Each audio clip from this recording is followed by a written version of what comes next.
ગઈકાલે ગાયકવાડ હવેલી પોલીસ સ્ટેશનમાં એક હત્યાનો ગુનો દાખલ થયો હતો, જેમાં મરણ જનાર જે છે આકાશભાઈ, તેમની હત્યા 3 આરોપીઓએ કરી હતી. મીત ઉર્ફે લાલો, સાહિલ અમજદ ખાન પઠાણ અને સોહેલ ઇદ્રીસભાઈ નિરાશી. એમાં મુખ્ય હત્યા કરનાર મીત ઉર્ફે લાલો છે. બંને કાગડાપીઠ પોલીસ સ્ટેશન વિસ્તારના રહેવાસી છે અને આકાશની હત્યા મીત દ્વારા છરી મારીને કરવામાં આવી હતી.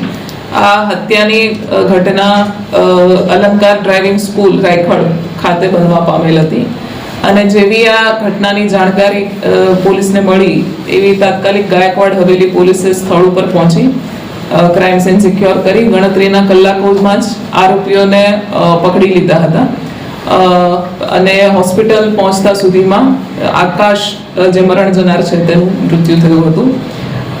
આ હત્યા કોણે અને કેવી રીતે શા માટે કરી એની તપાસ કરતા આ મરણ જનાર આકાશ અને મુખ્ય હત્યા કરનાર મીત એ બંનેનો એક કોમન ફ્રેન્ડ હતો ભાવેશ અને આકાશ તારીખ 20 જાન્યુઆરી એટલે કે બનાવના આગલા દિવસે પોતાના કામેથી ઘરે પાછા આવતા હતા. એ દરમિયાન ભાવેશ અને આરોપી એમની વચ્ચે કોઈક બોલાચાલી થઈ હશે.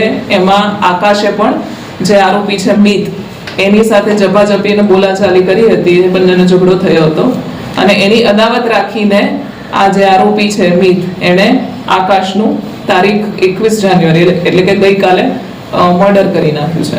મર્ડર એટલે પ્લાનિંગ સાથે કર્યું કે બીજા મિત્રોને બોલાવ્યા, કોઈ ષડયંત્ર રચીને રાહ જોઈ હતી, શું કર્યું? અમારી તપાસમાં આ સમજી વિચારીને કરાયેલું કૃત્ય લાગે છે, કારણ કે એની પાસે આરોપી પાસે છરો હતો.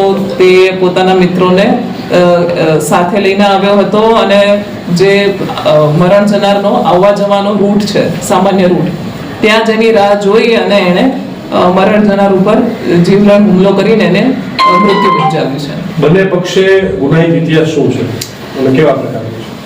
હાલ સુધીમાં અમારી તપાસમાં મરણ જનાર વિરુદ્ધ આશરે 15 જેટલા ગુનાઓ દાખલ થયેલાનું અમને જાણવા મળ્યું છે અને આરોપીઓ વિરુદ્ધ પણ કોઈ ગુનાહિત ઇતિહાસના આધારે એમના પર ગુના દાખલ થયેલા છે કે નહીં એની તપાસ ચાલુ છે. કેવા પ્રકારના ગુના મૃતક સામે મુખ્યત્વે મારામારીના ગુનાઓ છે.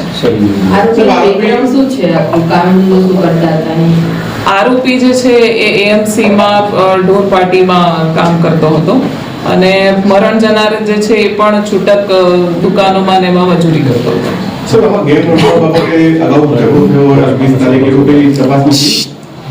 ગેમ રમવા બાબતે ઝઘડો નથી થયો, પરંતુ અમારી તપાસમાં જેટલું જાણવા મળ્યું છે એ પ્રમાણે જે મરણ જનાર છે આકાશભાઈ અને એનો એક મિત્ર છે ભાવેશ, એ બંને જણા પોતાનું રેગ્યુલર જે કામકાજ છે પતાવીને ઘરે આવ્યા ત્યારે ત્યાં આરોપી મીત એ મોબાઈલમાં કોઈ ગેમ રમતો હતો, બેઠો હતો અને એ દરમિયાન મીતે ભાવેશને કીધું કે તું ઘરે આવી ગયો અને એ બાબતે કંઈક ઝઘડો થયો હશે, બોલાચાલી થઈ હશે અને એ બોલાચાલીમાં એ જે બંને ભાવેશ અને મીત વચ્ચે બોલાચાલી થઈ હતી એમાં આકાશ પણ એનો પણ મીત સાથે ઝઘડો થયો અને એના કારણે બીજા દિવસે મીતે અદાવત રાખીને આકાશનું મર્ડર કર્યું છે. સાહેબ, મીતે જે બે મિત્રોને બોલાવ્યા હતા એ કઈને બોલાવ્યા હતા કે મારવા જવાનું છે આવું કંઈક ખબર હતી કે એના અંગે હાલ તપાસ ચાલુ છે, એમની પૂછપરછ ચાલુ છે.